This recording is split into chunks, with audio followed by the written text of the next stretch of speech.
مەسەلەی موچەیە، مەسەلەی خزمەتگوزاریە، مەسەلەی کۆمەڵێک پرۆژەیە، مەسەلەی مافی فەردیە، مەسەلەی ئازادیەکانە.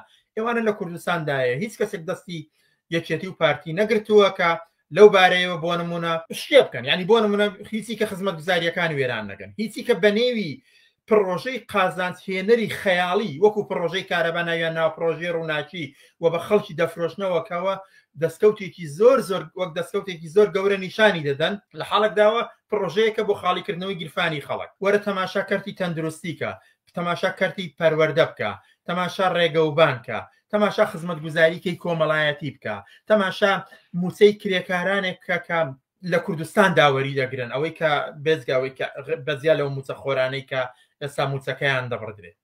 تو تەماشا هەموو ئەوانەکەەوە هیچ کەسێک پەیوەنی بە بەغداوە هۆیە و پەیوەنی ڕاستەخۆی بەرەسەڵاتی بورژوازی کوردەوەیە. یعنی لە کۆمەڵگەی کوردستاندا تاقم و کەمایەتیەک بەهشتێکی خەیاڵیان بۆ خۆیان و بنەماڵەکانیان و نزیکەکانیان دروست کردووە و لە بەرامبەردا زۆربەی هەر زۆری چینی کرێکار و خەڵکی زەحمەتکێش ڕۆژ بە ڕۆژ هەژارتر و برسیتر و بێدەرەتانتر دەبێت. ئەمە ڕیشەی لە واقعەتی کوردستاندایە و ململانەی نێوان بۆرژوازی و لەگەڵ چینی کرێکار و خەڵکی کوردستاندایە. ئەمە واقعەتی ئەسڵەکەیەتی.